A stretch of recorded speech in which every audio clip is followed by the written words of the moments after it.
Hello, everybody. Welcome to GT Planet and welcome to another one of our podcastants. You're joining me, Chaz Draycott, and Andrew Evans here tonight for some discussion on a lot of different movements that are going on in the gaming industry at the moment, specifically in the racing game industry. There's studios having lots of, staff cut.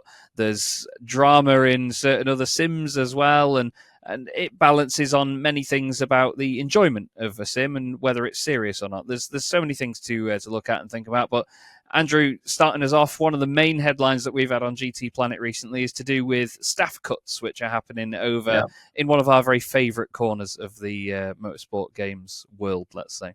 Yeah, I mean, not the motorsport games world, because, motorsport games have got its own problems. Put my foot in it straight away there. Yeah. No, it's over at Turn 10 because they've been very, very badly affected by the latest round of Microsoft cuts, of which there have been many over the last few years. Something in the region of 9,000 jobs were lost across Microsoft, quite a lot of them at the Xbox Studios, the gaming division. And it seems that Turn 10, obviously the studio behind Forza Motorsport and the underlying Forza tech that underpins it, and Forza Horizon, and of course Fable as well. It looks like they've seen the studio more or less sliced in half, with a lot of really key positions going. Sound artists, environment artists, vehicle artists. And it seems like it's a really, really difficult time for Forza Motorsport fans. It's not something that seems to have been addressed yet by Turn 10, by any of the Forza socials. It seems to be more or less business as usual with the updates and bug fixes and tweaks. And of course, the most recent update to the game was actually a pretty exciting one. There was plenty of new car content, and there was the change of the game's underlying ethos from these events that appeared each update and then disappeared again. That was made more of a permanent thing, which obviously was something that fans really, really loved. And then right off the back of that, we get this news that the studio has been effectively cut in half, if not more. And it seems pretty tricky for the game to continue as it is, or even have much of a future at this point. Yeah, absolutely. And I mean, even as a franchise as well, there was the motorsport side of things and then the Horizon side of things. Both have been living in harmony quite well for a long time. And it seems like it's the motorsport side that's going to be more heavily affected. And I mean, we've had signals that they will probably carry on with the Horizon side of it because it's been more successful. People love the free roam aspect of it. It's a bit more fun and a little bit more crazy rather than the sort of regulated, very straight line motorsport style, which is what I fell in love with back with Forza Motorsport 2. That was the first one that I played ages and ages ago. I still have the soundtrack saved on my Spotify right now, actually. I love it. Great soundtrack from that game. But it just seems so strange, doesn't it? Because Horizon has always been, I always say it's been ticking over nicely. I don't actively play Horizon that much, but if I ever just want to drive around and have a really chilled out time on a console game, you just go and drive that because it's got enough sim factors that it feels realistic, but at the same time, you can just pick up a controller and drive on it. It just seems like such a strange time for it to happen, doesn't it? Yeah, I mean, I enjoy Forza Horizon to a point. I mean, obviously, I've said before, I've said before that it's got that whole monthly churn of events, which that generates the whole FOMO thing. If you don't do a right number of events in a certain month, you don't get the cars that you want. Obviously, they're at this point now they're revisiting old playlists, obviously, because now it's also available on PlayStation 5. You can't have the PlayStation players missing out on 150 of the cars. But yeah, I mean, I like Forza. Obviously, there's a huge suspension of disbelief in there, but the cars drive more or less as you would expect the cars of the different types to drive, up until the point where you launch them 500 meters from a jump at the top of a cliff face. But I do have a lot of fun with it, and I've said before that sometimes it's a game that says you will have fun, but it's not terribly offensive, and I do enjoy Forza Horizon. I wanted to enjoy Forza Motorsport, the current one, as well. I've played some of the older games, not an awful lot of them. I mean, me. I'm more of a Gran Turismo nerd than I'm Forza Motorsport. But I have played some of them. I did review the most recent one, and I enjoyed it again to a point. I was a little disappointed with some aspects of it. Well, obviously, these are aspects that the studio has been changing over time. So it's a game that I've not enjoyed quite as much as I would have liked to have done. But I don't think that it really deserves this fate. And we've actually, there is some evidence. A lot of sites have been writing about this. We haven't yet because it's only one source. But a chap who dealt with a lot of the vehicles for the game and actually worked for Turn 10 about 10 years ago has reported from his point of view that the motorsport itself has been shelved entirely. We don't know how true that is. Obviously, he's speaking from, as honestly as he can, from his own experience, from his own contacts who are still there. But we don't know at this point anything really about what the future of Forza Motorsport is.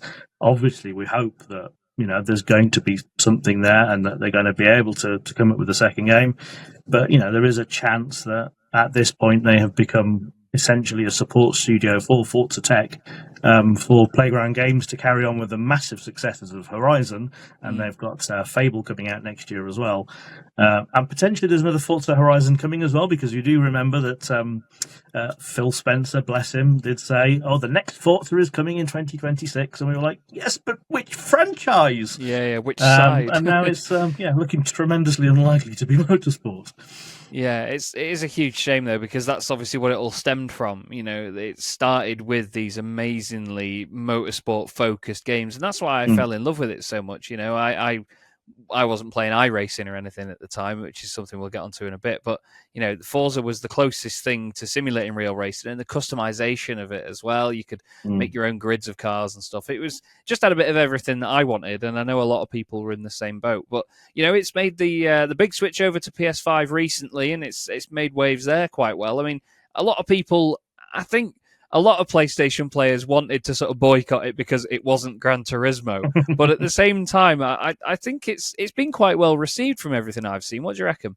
It has, yeah. No, I mean, I am one of the the Gran Turismo fanboys. The reputation that I have. I mean, look at the shelf behind me; it's full of Gran Turismo stuff. Do you see any Forza stuff there? No. But I enjoy Forza Horizon, and if you are just looking for some fun driving around in, I mean, there's 900 cars in Forza Horizon 5. You do have to say they're perhaps not as faithfully recreated as they are in other titles, but you can do the whole showroom thing where you can walk around them and open the doors and open the engine and start them up, and there's like almost an endless range of modifications, which most people bypass and stick a Chevrolet V8 in, but that's real life as well. And it's a great deal of fun, and somewhat unsurprisingly, it's been there or thereabouts quite high in the PlayStation 5 sales lists ever since it came out. And we're now looking at something like an estimated 3 million sales on the PlayStation 5 platform alone, which has helped to push the game through. I don't think it's there yet, but it's getting quite close to 50 million registered entries on the Hall of Fame. So we're talking 50 million players of the game since it launched, which is an incredible achievement. And obviously we're expecting Forza Horizon 6 to be coming next year, with Phil giving us that clue of the next Forza, and we can only imagine what we're going to see from that. I mean, a lot of people are going, we want it to be set in Japan. We want it to be set in Japan. But we all thought that Horizon 5 might be set in Japan. So, maybe Playground Games have got a little twist for us there, but we'll see.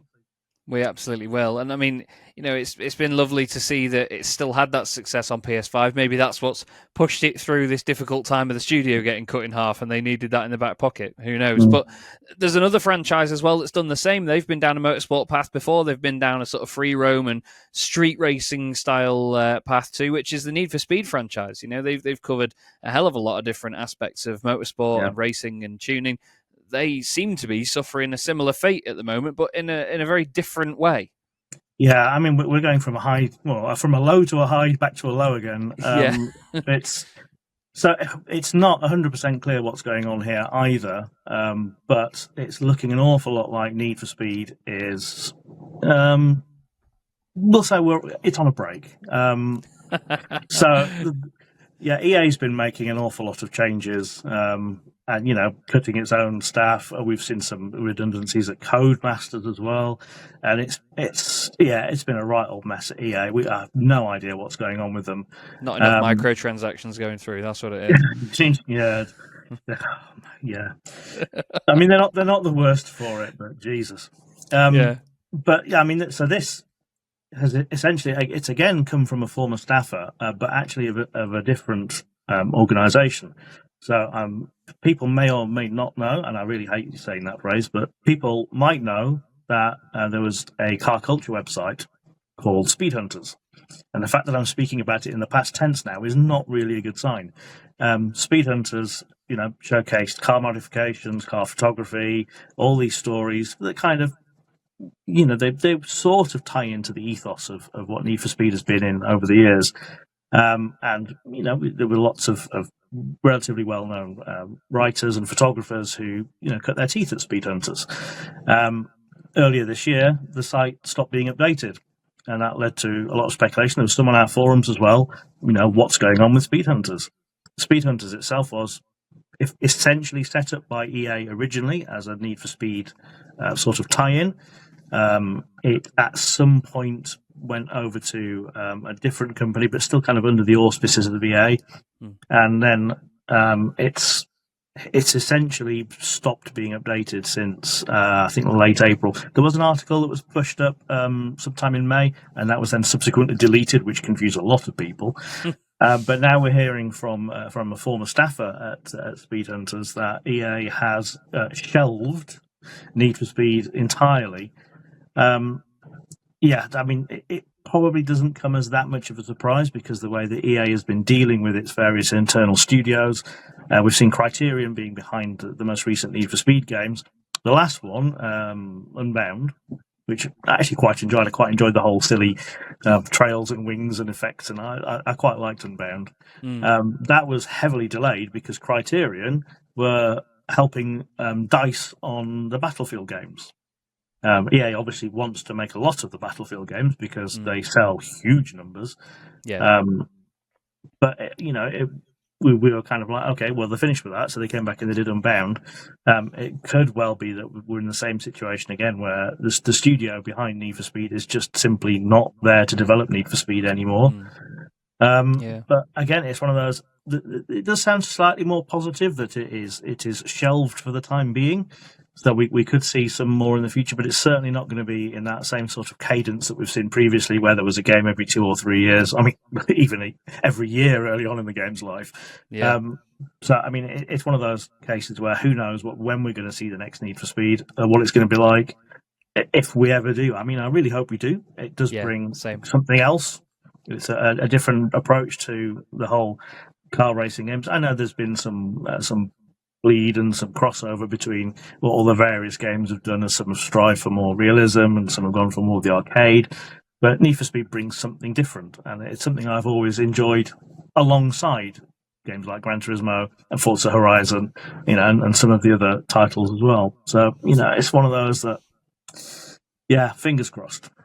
It's almost it's a very similar scenario in the way that there's maybe not enough people to allocate to it, but it's not because the studio's been cut in half. It's simply just because they've got their fingers in a lot of different pies in the gaming world, not just the racing game side of things. But you're absolutely right, though, that, they had a very quick fire start to their sort of campaign of games, so to speak. And at one point, it did feel like they were a little bit thinned out. They were a little bit watered down, the games. They sort of rushed them out to be like, we could do this with the cars, we could do that with the cars, we could have police chases and do this. And it did seem like they were just trying to do everything, but make sure that it wasn't all in one game. They were saying, like, this is a feature of this one, but not in this one, because this one does this. And they were really categorized, and I quite liked that about them. It did feel a bit further down the line like they were trying to roll a lot into one.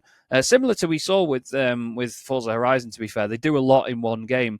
But, yeah, I'm with you that I really do hope it's definitely not the end for it, because I'm sure, like, for many, it's nostalgic. How many of us grew up playing Need for Speed Underground 2? That game is an icon. And the games I'm that... so much older than you. I played Hot Pursuit. Well, that's fair. But yeah, I mean, we all have our own little bit of nostalgia from the Need for Speed franchise, whether it be through the movies or through the games. You've seen some part of that journey, and it would be a massive loss to us all for that to come to an end. And we sincerely hope that is not the case. On the other flip side, though, we have a franchise, or, well, it could eventually be a franchise, a new game, obviously, that's coming out in the it's not too far away, distant future. We now have a release date for Project Motor Racing, and it should be, by the look of it, a pretty corking game. It's just that, in some senses, I'm going to just say this straight off the bat, it looks like somebody's done a graphical update of GTR 2. I mean, that's probably what they were going for. Yeah. I mean, obviously, the studio behind Project Motor Racing is the same studio that was behind Project Cars. And, a lot of the studio that was behind GTR 2. Ian Bell has been recruiting from the people who we work with at Simbin. And was it Blimey Games as well, which is a very British thing. Oh, it's a great name. Yeah, to kind of recreate that. I mean, it has gone through a few iterations and a few names as well. So originally the game was called GTR Revival, and it was GT Revival, and then I think Project Motor Racing was the most recent one. And there was a brief dalliance with a few different publishers, and now it's part of Giants, who are obviously behind the farming simulator games, the wonderfully successful farming simulator games.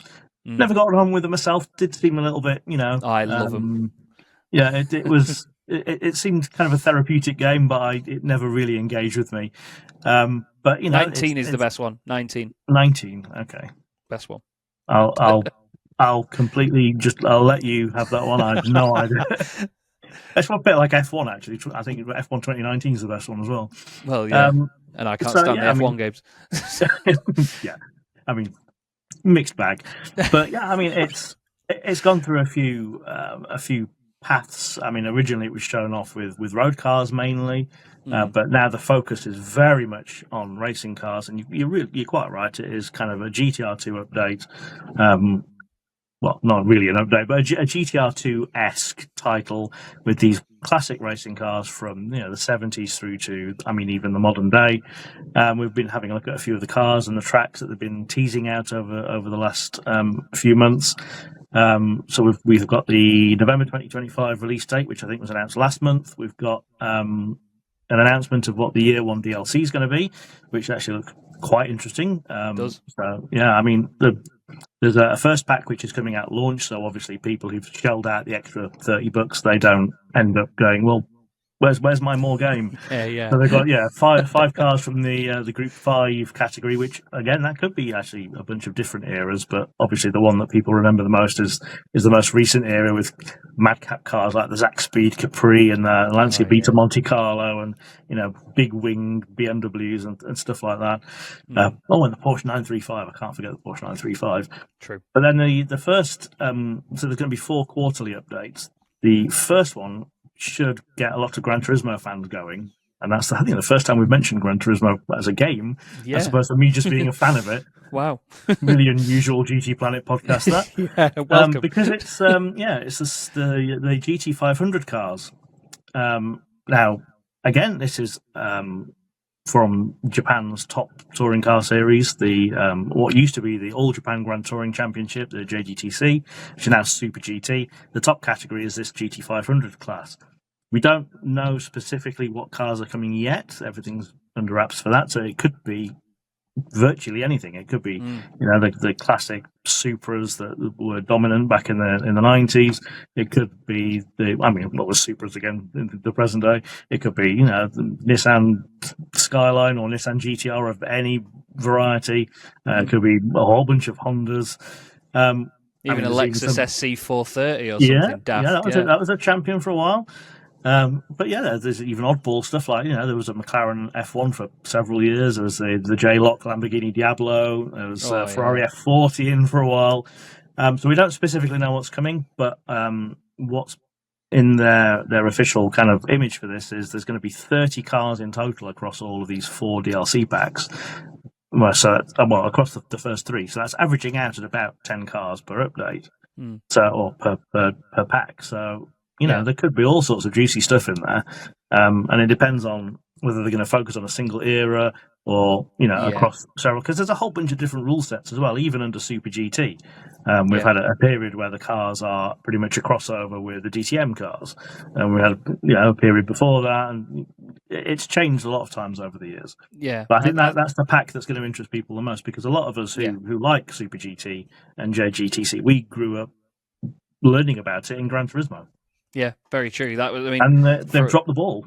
Yeah. Well, I mean, for a lot of us over here in the UK, especially, it wasn't really an accessible series to watch anywhere. So the only way you knew what cars competed in what year was what it said in the game on Gran Turismo. Yeah. That's how I sort of put the jigsaw together of what raced when, what was the champion of what year and all that. But, I mean, I think one of the things they need to focus on, I've played the Project Cars games before, and it was lovely having some historic race cars in there and cars from different eras, like you say, but it never felt like you could put together a proper field of those cars. And I do sincerely hope that if you get maybe 10 cars in a pack, they all focus on cars that would have raced together at the time. I think Gran Turismo, despite having so many cars in it, is also guilty of the fact that you maybe only get 3 or 4 that actually race together if you want to put together a custom field. So you need to start doing some fettling.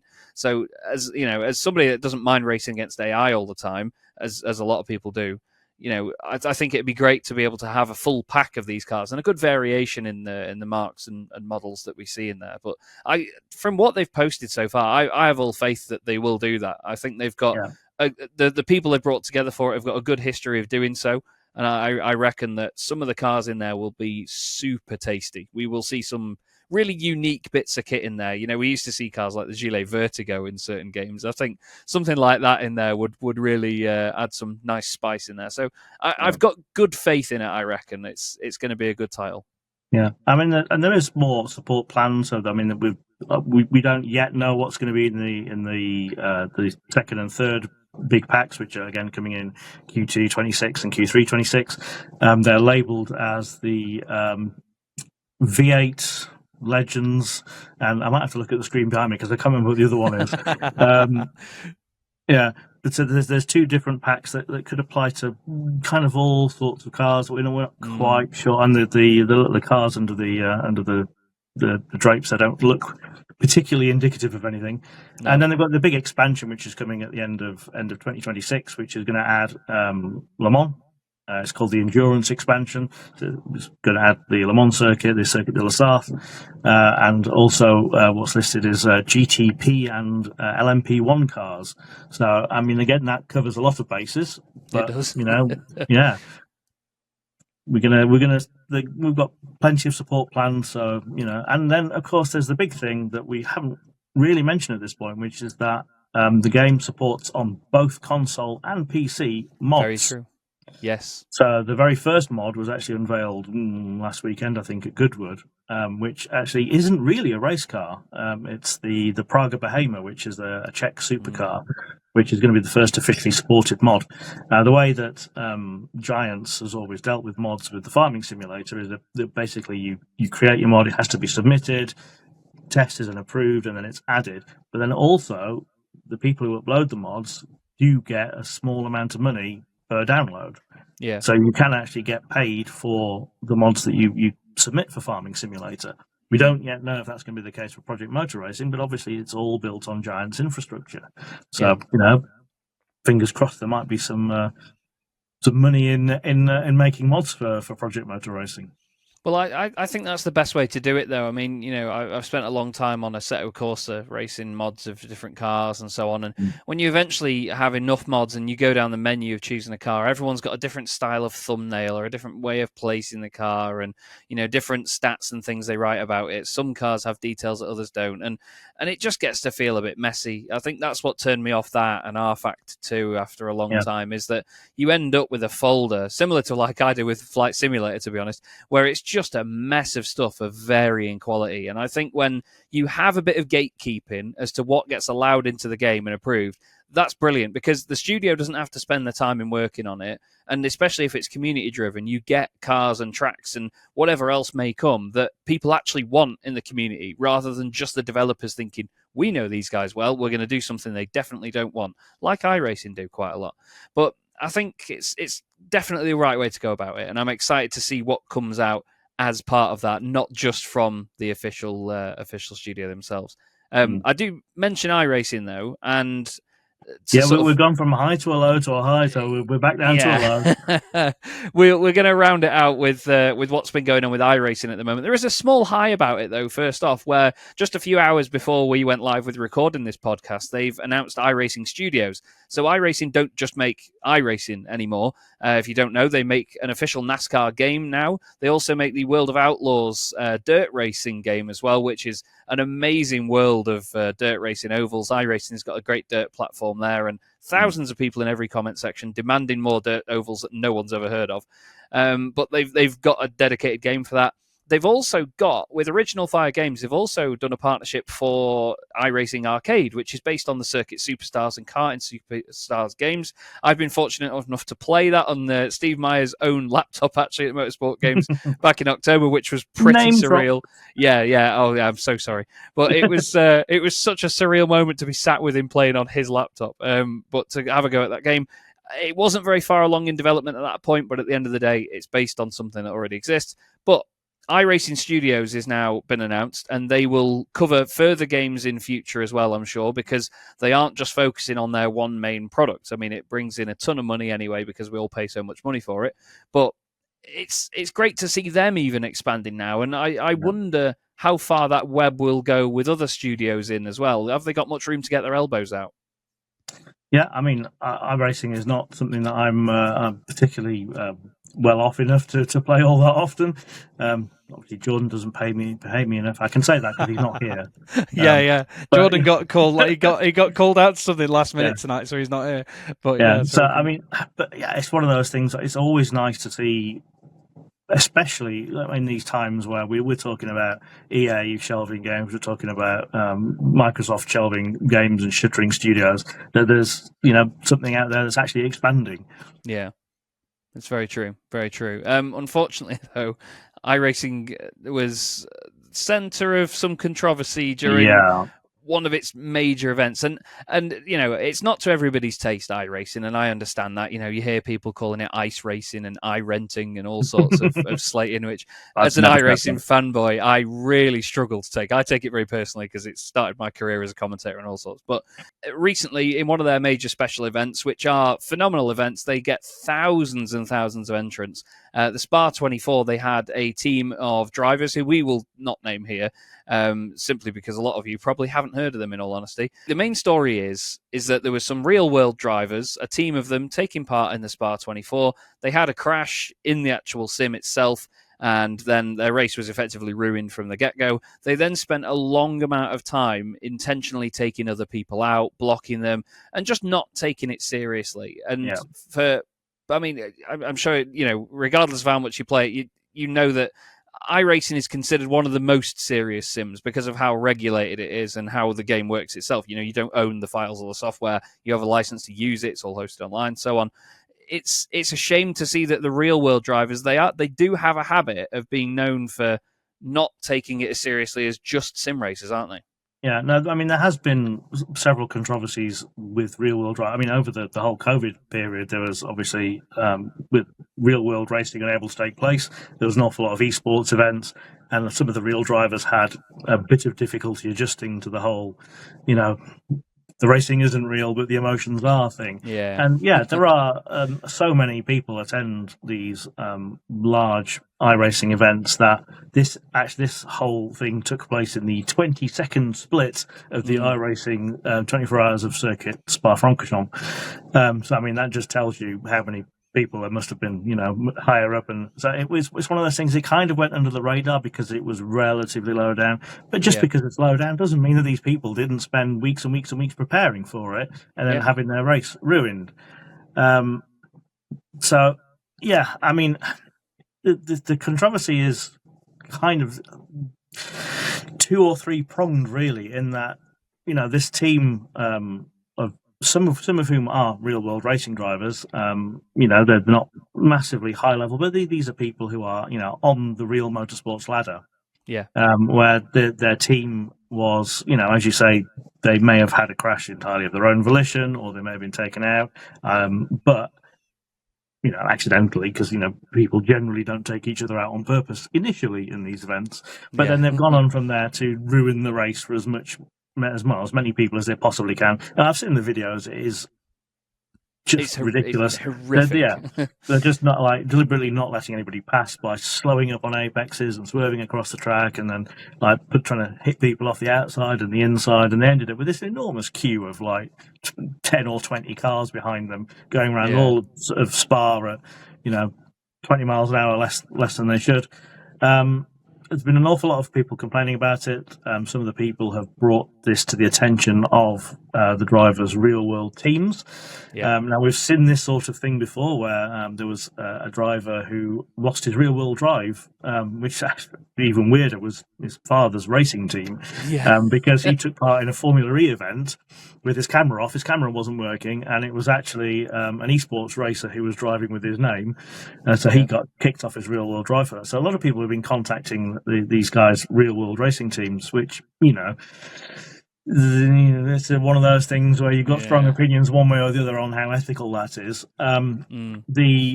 The esports team that entered the car has actually made a statement that says that one of the drivers in question was actually somebody else was driving on his account, and it wasn't him. So he gave away his login details to somebody else, and it was somebody else who was driving as him, shattering his reputation by driving like an absolute penis. That'll be him banned off iRacing for that as well. Because that's one of those things where how true is that? You don't know whether it's it wasn't me, it was somebody else. Again, we have to take this at face value. The esports team, we've got no reason to disbelieve them that in this particular driver's case, it wasn't necessarily him. But don't share your login details, guys, because this is what happens. Yeah, exactly. It's a huge shame to see it because I know I'm biased towards iRacing, but at the same time, out of all the games and the sims I've ever played, it's the most realistic racing. There's no easy way to explain how in what way iRacing is realistic. It's not the best looking, still good looking. No. It's not got the best physics in the world, but it's got good physics, and the way the circuits work is particularly brilliant. But it's more that the racing it produces. I mean, I've just come off the back of a broadcast before we've recorded this, and it was a wet to dry to wet again race. And compared to a real life race, how it works out, it pans out really, really beautifully. And the effects that you get and just watching it, it's so convincing. As a lot of people said when we couldn't go racing for real during COVID, a lot of real world people came over and they were amazed by it. But it's a shame to see that there are still people out there that just because they do it in the real world, they think, I don't need to take this that seriously. It's just a few people playing a game. But like you say, a lot of those teams would have practiced for hours and hours. And I've done these 24-hour events before, and you spend weeks setting up even timetables, who's going to be in the car and when. And we have lives outside of the sim as well. And you have to think about, I've got a son, so I have to think about when I've got to look after him and so on, and a certain slot there. We were part of the 2021 Daytona 24-hour that actually got cancelled. The first stint, basically, all the servers died because they couldn't handle it the first time round. They rescheduled it for a few hours later. Throwing those 2 hours out meant that none of us three, due to childcare and other stuff, couldn't actually make the race. So, we'd practice for 3 weeks for that, only to not even get signed in. And, to have somebody else ruin it just because they don't take it seriously it's quite heartbreaking. It may sound like a bit of an exaggeration to use that phrase, but it really would be. As you said, the racing's not real, but the emotion is. It sounds like a first world problem, Oh no, somebody disrupted my racing game. But people put time, they spend their lives putting time into doing this. Wasting your time is the only resource you have in your life. And wasting it because of someone wanting to be a dick is, it sounds like a first world problem. Yeah. There are bigger issues in the world, but it's your time, your effort, your energy, and just to have it like that because somebody wants to grief, it's just ridiculous. And whoever the drivers turn out being, banned for life. Yeah, well, yeah, and I'd imagine so, to be honest, because with it's like when a footballer dives. You've got so many ways of being able to watch it back. Yeah. You wonder why they ever do it in the first place. Yeah. You know what I mean? It's how many times have we seen videos of Max Verstappen taking people out on iRacing, and then someone puts it somewhere and it goes viral. It's one of those things. There's so many eyes on with how good iRacing's replay system is, where you can put a camera wherever you want and watch it back again from any angle as many times as you want. I don't know why they do it, but it is what it is. It's happened now. We'll see how iRacing address it. Everybody's wanting them to do so, but yeah, there's plenty going on at the moment, isn't there, Andrew? Loads of different things, highs and lows all over the place. Yeah, and we can only hope that the next Gran Turismo 7 update is going to be a corker. yeah, I can't wait for a Citroen AX. It's going to be brilliant to join that VX. Oh yeah. Oh, I would. Oh, I know. Yeah. I love a give me a 1 litre debut. That would be perfect. Yeah. Well, we certainly look forward to that, which I'm sure will come around when I'm away on a weekend commentating, as it always does. But thank you so much for joining me tonight, Andrew. Really enjoyed this one, and we hope you've all enjoyed watching it as well. We'll catch you again very soon in another podcasting. But for now, see you soon. That's a rubbish outro.